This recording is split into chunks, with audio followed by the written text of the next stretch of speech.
Hello दोस्तों, मेरा नाम है गौरव और मैं कहानियाँ सुनाता हूँ। मेरी कहानियों के बीच बहुत लंबा अंतराल हो जा रहा है, कुछ व्यक्तिगत कारण हैं, लेकिन उन कारणों को दोष देना ठीक नहीं है। ये मेरी एक असफलता है जिसे मैं स्वीकार करता हूँ कि मैं अपने कार्य को निरंतर नहीं कर पा रहा हूँ, जो मेरी रुचि का कार्य है। लेकिन फिर भी अब मैं प्रयास करूँगा कि ये कार्य मैं निरंतर कर सकूँ। चंद जो लोग भी हैं जिन्हें शायद मेरी आवाज़ पसंद आए, वो इसके लिए मुझे क्षमा करें और मैं प्रयास करूँगा कि अब आपको कुछ बेहतर चीज़ें सुना सकूँ, जो मुझे लगती हैं कि हाँ, ये आप तक पहुँचनी चाहिए। आज इस कहानी में मैं इस क कहानी की कड़ी में मैं आपको एक कहानी सुनाना चाहता हूँ। यकीन कीजिए, ये भी मेरी अपनी व्यक्तिगत ज़िंदगी का हिस्सा है, व्यक्तिगत ज़िंदगी का। बहुत से लोगों को कहानियाँ पसंद आती हैं, शायद वो उसके एथेंटिकेशन को लेके डाउट में रहते हैं या वो फ्रिक्शन जैसा लगता है, कपोल कल्पित लगता है कि शायद वो बनाई गई है। लेकिन यकीन कीजिए, मैं आपको जो भी सुनाऊँगा, उसमें से आपको मैं कुछ भी कपोल कल्पित नहीं सुनाऊँगा। जो भी होगा वो व्यक्तिगत होगा, या तो मेरा अपना व्यक्तिगत अनुभव होगा, या तो मेरे किसी ऐसे अपने व्यक्तिगत जानने वाले का जो मुझे पता है, और मेरे कुछ अपने पैमाने हैं, पैरामीटर्स हैं, जिनके आधार पे मैं ये क्लासिफ़ाइड कर पाऊँ कि ये कहानियाँ जेन्युइन हैं और ये फैक्टेड हैं। तो चलिए आज की कहानी शुरू करते हैं। मेरा ये कुछ है बात 2017 की अगस्त महीने की। मैं ग्रेजुएशन करने के बाद मैंने मास्टर डिग्री में बीएचयू में एडमिशन लिया। फ़िलॉसफ़ी मेरी सब्जेक्ट थी और मैं फ़िलॉसफ़ी से सब्जेक्ट में एडमिशन लिया। बीएचयू में 2 सेगमेंट हैं फ़िलॉसफ़ी के, एक प्लेन फ़िलॉसफ़ी, एक रीजनल फ़िलॉसफ़ी। रीजनल फ़िलॉसफ़ी में बहुत लिमिटेड सीटें हैं, फ़िलॉसफ़ी के सेगमेंट में उसकी कंपैरिज़न में ढेर सारी सीटें हैं। तो मेरा रीजनल फ़िलॉसफ़ी में सिलेक्शन हुआ था और मैं अपनी मास्टर डिग्री को परस्यू कर रहा था।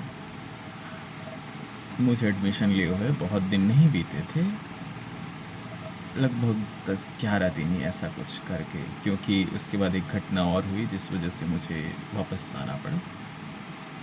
लेकिन हाँ, 11वाँ दिन शायद था और शायद 18, एग्ज़ैक्ट याद नहीं मुझे, 18 या 19 अगस्त की शाम थी।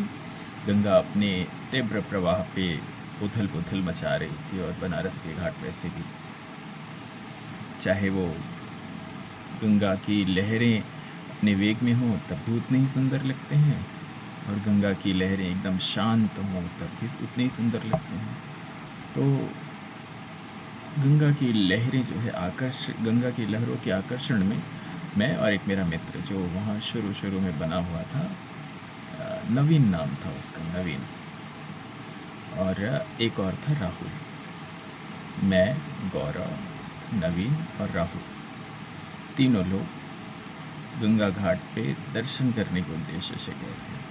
तीनों उसी प्रकृति, उसी विचार और उसी भाव के थे कि नहीं, क्योंकि हम दर्शन भले ही पढ़ रहे थे, मेरा विषय भले ही दर्शन था, ईश्वर क्या, क्यों, कैसे के दृष्टांत पर या बेस पर आधारित है। तो ईश्वर क्यों है, क्या ईश्वर सच में है, कैसे है, आदि चीज़ें। लेकिन फिर भी मैं हमेशा इस बात को मानता आया हूँ और मानता रहूँगा कि बाहर जो भी प्रकट हो रहा है वह उस कुछ आइसबर्ग के टुकड़े जैसा है। वो जितना बाहर प्रकट हो रहा है उससे बहुत ज़्यादा हिस्सा उसका अंदर है जल के। तो मैं सिर्फ बाहर देख के अनुमान लगा लूँ कि मैंने आइसबर्ग के सारे टुकड़े को देख लिया, जान लिया, समझ लिया, मुझे नहीं लगता कि ये किसी भी उस व्यक्ति के लिए जो ये दावा करता हो कि नहीं, मैं थोड़ी बहुत भी चीज़ें समझता हूँ, पूरा तो नहीं, थोड़ी बहुत भी, उसके लिए भी ये कहना ठीक नहीं होगा। क्योंकि यह संसार, मेरा अपना ऐसा मानना है, कुछ एक रोटी के टुकड़े जैसा है। रोटी के टुकड़े जैसा है और या रोटी जैसा है मान लें, और आसान शब्दों में रोटी के टुकड़े जैसा नहीं, रोटी जैसा है, पूरी रोटी है। और हमारा अस्तित्व जो है, वो विकास सर कहते हैं ना कि हमारा अस्तित्व कुछ एक कमरे में फैली धूल या कणों या जिसे हम अ, एटम्स कह दें जो हमें कणों में दिखाई देते हैं, क्या रेत की कणों जैसे, या कुछ भी ऐसे कण जो हमें सूर्य के प्रकाश में अपने कमरे में ऐसे उड़ते हुए दिखाई देते हैं, उन कणों के भी बहुत छोटे भाग में हमारा अस्तित्व है। और हम ये दावा करने का प्रयास करते हैं कि नहीं नहीं, हमने इस पूरे मोहल्ले, पूरे शहर, पूरे ज़िले या पूरे प्रदेश, देश या पूरे लैंड या महाद्वीप या द्वीप व्हाटएवर, सब कुछ पूरे ब्रह्मांड को जान लिया है। मुझे नहीं लगता ये सही है। मैं तो नहीं मानता, आप पता नहीं क्या सोचते होंगे। तो मुझे ये लगता है कि हमारा अस्तित्व जब उस कण के बराबर है, तो फिर पहले तो मुझे ये जानना चाहिए कि उस रोटी के अगर एक कण के बराबर हमारा अस्तित्व है, तो रोटी का अस्तित्व कितना बड़ा होगा। और फिर रोटी, जब हम पूरी तरह से रोटी के बारे में जान जाएंगे, तब हम ना रोटी बनाने वाले के बारे में सोच पाएंगे।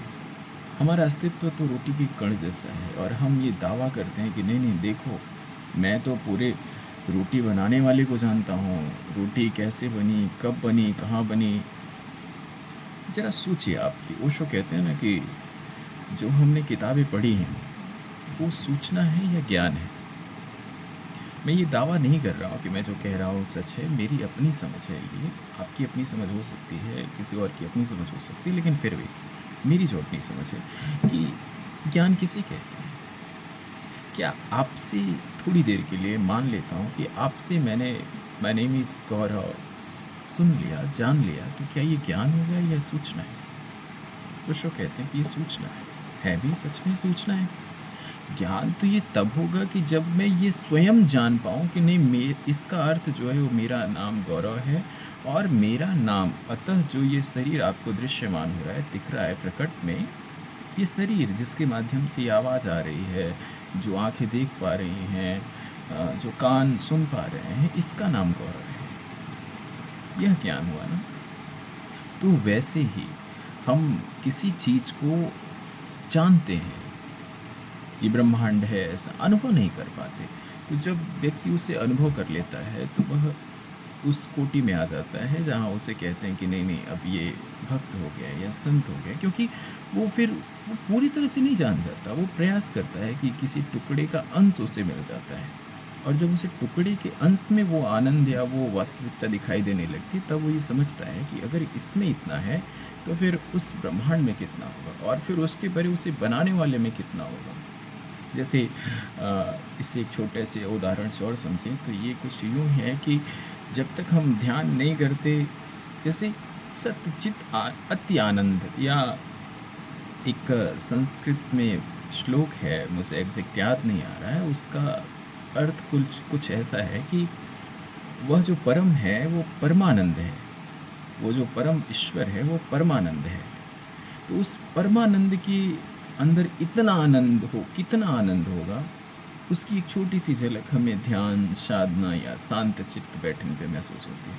तो जब योगी को ये आभास हो जाता है कि नहीं, शांत चित्त या योग में 1 मिनट बैठने पर इतना आनंद मिल सकता है, तो फिर वो उस परम आनंद से जुड़ जाने पर, या परमानंद के साकार हो जाने पर, या दृश्यमान हो जाने पर जो आनंद प्राप्त होगा, वो कितना बड़ा होगा।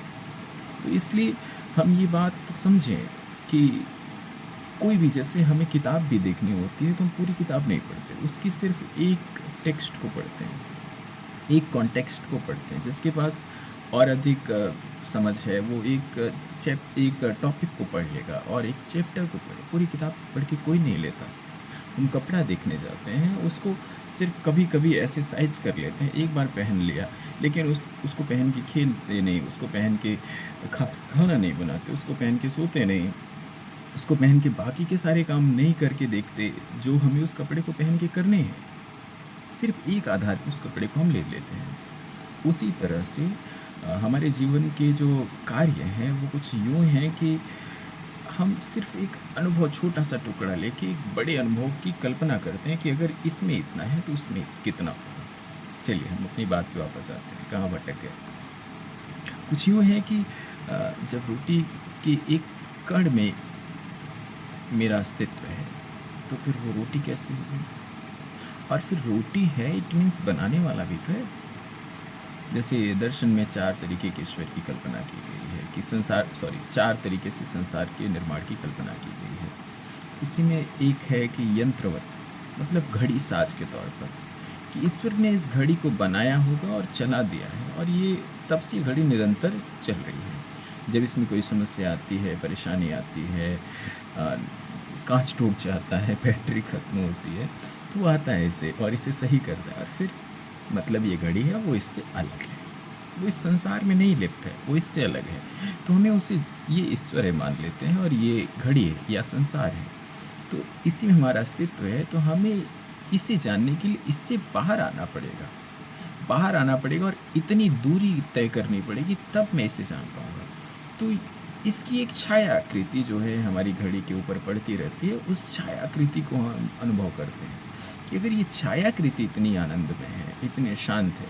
चलिए सबके अपने व्यक्तिगत अनुभव है, एक छोटी-सी बात और कहता हूँ कि उसी मंदिर में किसी को शिव दिखाई देता है, किसी की आँखों से अश्रुपात होता है और किसी को पत्थर दिखता है। जिसको वहाँ अश्रुपात हो रहा है, जिसको वो शिव दिख रहा है, जिसको वो सच में आदिकाल या काल योगी या महाकाल नज़र आ रहा है, उसके लिए क्या कहेंगे आप? उसके लिए तो वो है ना। अब उसे लगता है कि नहीं, मैं अगर यहाँ मंदिर में आके अगर मैं इतना निकटता अनुभव कर रहा हूँ, तो जब स्वयं साक्षात मेरे देवाधिदेव सामने होंगे तो फिर मैं कैसा अनुभव करूँगा? तो इस कल्पना के द्वारा, इस प्रकट के अनुभव के द्वारा वो भविष्य की कल्पना करता है, जिस आधार पे वह यह महसूस करता है कि नहीं अभी इतना है तो बाद में इससे बहुत श्रेष्ठ होगा। वापस आते हैं अपनी कहानी पर। ये तो हम नवीन और राहुल तीनों लोग गंगा घाट गए थे। गंगा की लहरें बहुत तीव्र गति से बह रही थी। अपने शायद जो भी शमशान गए होंगे मणिकर्णिका, तो वहाँ देखा होगा कि बारिश के समय में एक ऊंचे स्थान पे शवदाह होता है। शवदाह, अंत्येष्टि, या जिसे हम कहते हैं क्रेमिनेशन, या शरीर के अंतिम संस्कार। मैं आपको सूचना नहीं दे रहा हूँ, मैं आपको सिर्फ बता रहा हूँ। तो मैं और मेरा मित्र राहुल के अंदर अलग तरीके की वेरी थी। मैं बहुत समय से उसे नहीं जानता था। कुछ ही समय का हमारा वास्ता था क्योंकि हम तीनों एक साथ रहते थे कमरे में। तो क्या हुआ कि राहुल बोला हमसे कि चलो हम लोग नीचे की तरफ चलते हैं। ऐसे वो देखेंगे आप, ऊपर की तरफ ऐसे बना हुआ है जहाँ सौदा हो रहा है। नवीन बोला कि चलो ऊपर चलते हैं। राहुल बोला नहीं नहीं, नीचे ही रहो, क्योंकि वहाँ लकड़ियाँ इकट्ठा होती हैं और गंगा की जब लहरें आती हैं तो वो लोग लकड़ियों को पीछे कर लेते हैं। वो एक ऐसे सीढ़ी जैसी बनी, वहाँ तक बहुत गंगा प्रवाह में नहीं थी लेकिन फिर भी बहुत प्रवाह में थी। तो हमने कहा कि चलो अच्छा यहाँ तक आए हो तो एक बार अपने वास्तविक स्वरूप को देख लो कि हमारा क्या होगा। मेरा ऐसा कहना था। नवीन बोला कि हाँ हाँ चलो।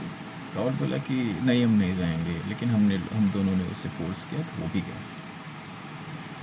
हम दोनों जाते हैं, देखते हैं कि उस शव के पास शायद कोई अनजाने व्यक्ति का शव रहा होगा जिसे प्रशासन ने जला दिया या कुछ और, क्योंकि वहाँ उसका कोई व्यक्तिगत व्यक्ति दिख नहीं रहा था, करीब का नहीं दिख रहा था, कोई करीब का व्यक्ति नहीं दिख रहा था।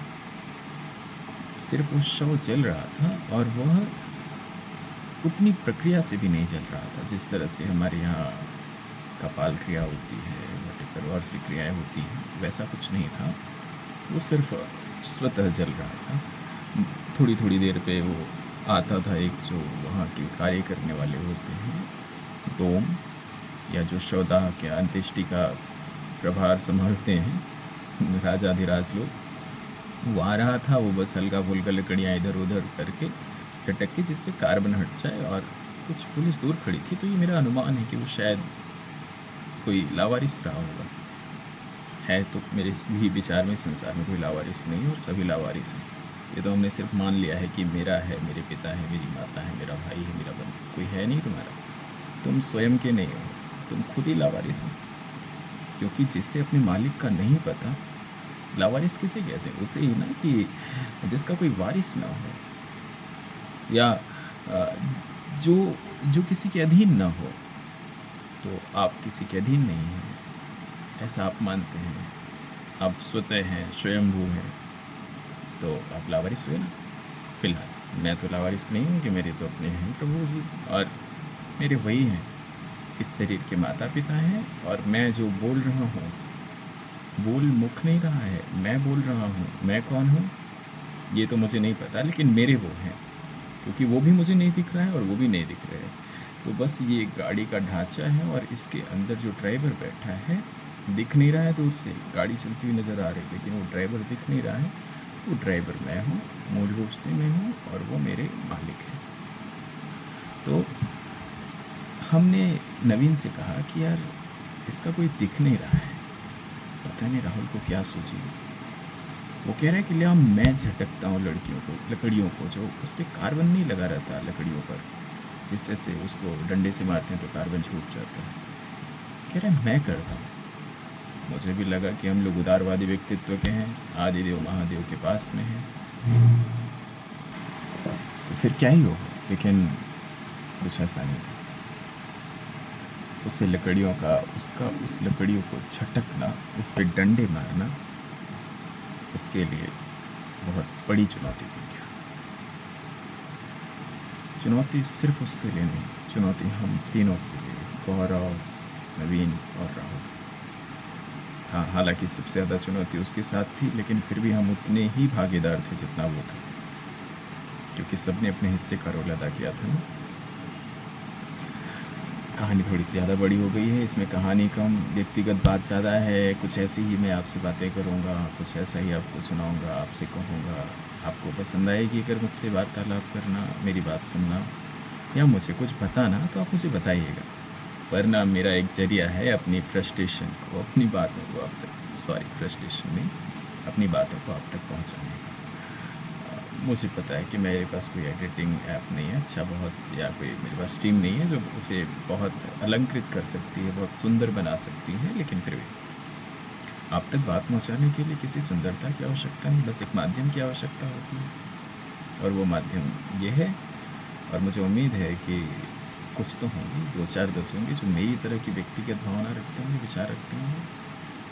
तो उस लकड़ी ठोकने के बाद, उसकी मतलब कि जो शव जल रहा था, उस शव पर डंडा बजाने के बाद क्या हुआ, ये आपको हम अगले पार्ट में सुनाएंगे बहुत जल्दी, क्योंकि वो पार्ट भी बहुत लंबा है। तो अभी कुछ 18 मिनट हो गए हैं, तो उसको अभी पूरा कर पाना मुश्किल होगा, इसलिए वो पार्ट कहानी का हिस्सा जो महत्वपूर्ण है उसको अगले हिस्से में सुनाएंगे।